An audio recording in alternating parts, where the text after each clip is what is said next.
Have you ever heard of the Kuchisake-onna, the slit-mouthed woman? This chilling tale from Japan has terrified people for generations, and tonight, we're diving deep into her story. So, turn down the lights, get comfortable, and let's explore one of the most famous urban legends of all time. The story usually begins on a dark, lonely street. A solitary figure, a woman, approaches you. Her face is almost completely hidden by a surgical mask, which isn't that unusual in Japan, so you might not think anything of it at first. She stops you, her eyes locked on yours, and asks a simple, yet terrifying question. Watashi? Kirei? Am I pretty? This is where your ordeal begins. You have to be very, very careful how you answer. Let's say you respond with no. That's a fatal mistake. According to the legend, she becomes enraged. She pulls out a large pair of scissors or maybe a scythe and attacks, ending your story right there on that lonely street. It's a brutal and swift punishment for what she perceives as an insult. Okay, so what if you say yes? That seems like the safe answer, right? Well, not exactly. Pleased with your response, she'll slowly lower her mask, revealing her true face. Her mouth has been slit from ear to ear, leaving a grotesque, bloody smile. Then, she'll ask you again. Core demo? How about now?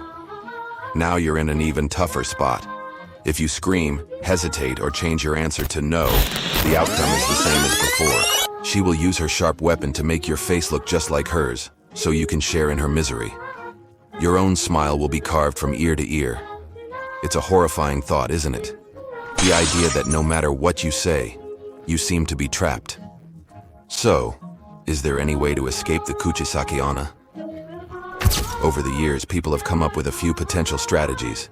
The most popular one is to give a non-committal, confusing answer. When she asks, "Am I pretty?" you should respond with something like, "You look average," or "You're so-so." This supposedly confuses her, giving you a precious few seconds to turn and run for your life. Don't look back, just run. Another popular escape tactic involves using her own tactics against her. After she asks her question, you can supposedly distract her by asking a question of your own, like, "Am I pretty?" This is said to throw her off guard, again giving you a chance to escape. Some versions of the legend say you can throw hard candies or fruit at her. She will supposedly stop to pick them up, giving you a window to flee. It's a strange detail, but in a world of ghosts and legends, you take any advantage you can get. But where did this terrifying story come from? Many believe the legend has roots in the Heian period of Japan, around 800 to 1200 AD. The original story was about a beautiful but vain samurai's wife or concubine. When the samurai discovered she was cheating on him, he flew into a jealous rage. He took his sword and slit her mouth from ear to ear, screaming, "Who will think you're beautiful now?"